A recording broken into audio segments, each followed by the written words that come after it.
Welcome back to another video.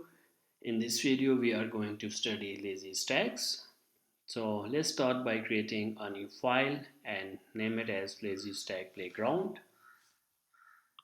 In this video, we are going to use a simulator instead of a canvas because you know that canvas or preview provider does not write a print statement to the console, and we need print statement for this tutorial. So that's the reason. LazyVStack or LazyHStack does not create items until it needs to render them on screen. But on the other hand, SwiftUI, VStack or HStack loads all their contents upfront, which is likely to be slow if we use them in a scroll view. And LazyVStack and HStack only loads the contents when the user actually scrolls inside a scroll view. So let's start with an example.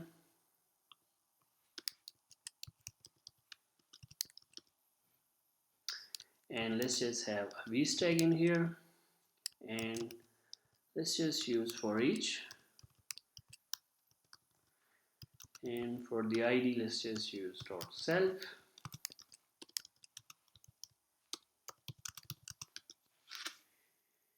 And yeah, so now we are going to display our text. Let's just say element number, and we are going to use a SwiftUI lifecycle method, and it's called on appear.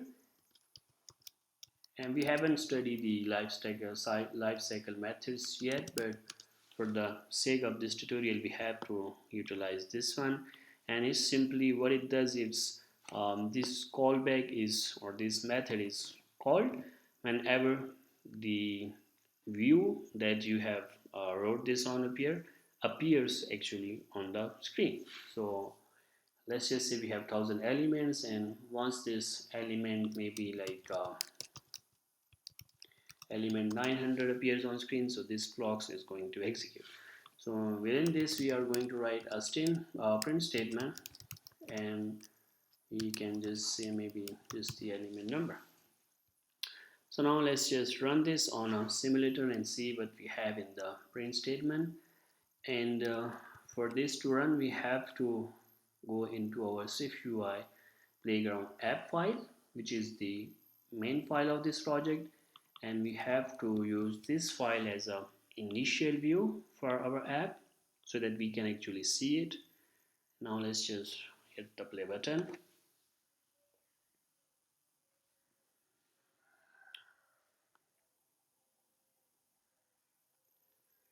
And we have our print statement on console.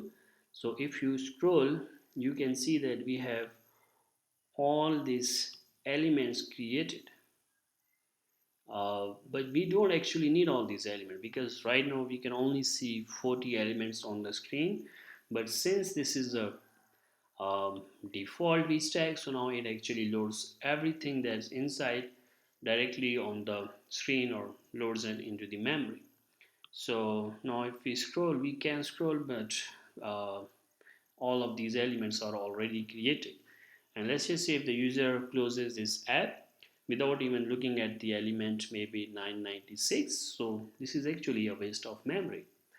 So instead, let's just see if we use LazyVStack, then how much elements are actually loaded into memory.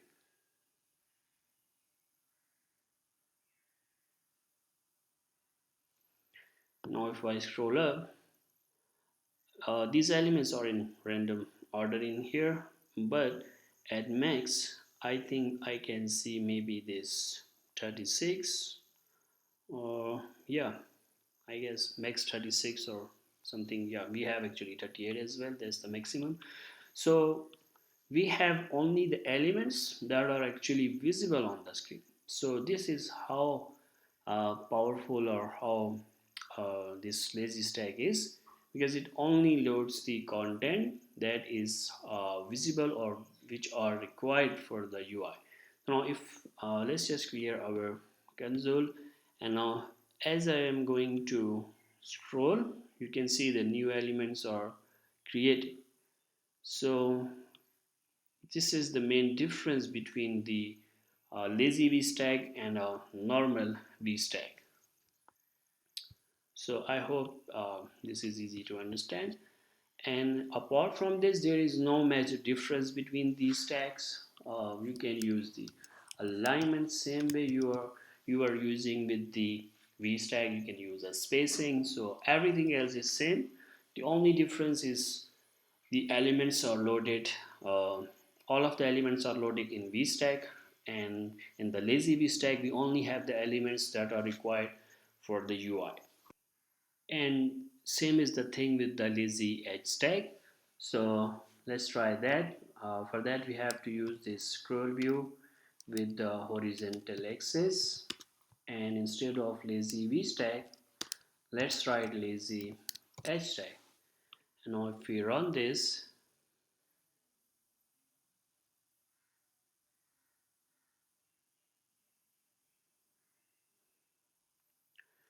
now we can see we only have these elements that are required for the UI, and as I scroll, new elements are created. So that's it for this video. If you have anything, you can leave a comment. See you in the next one.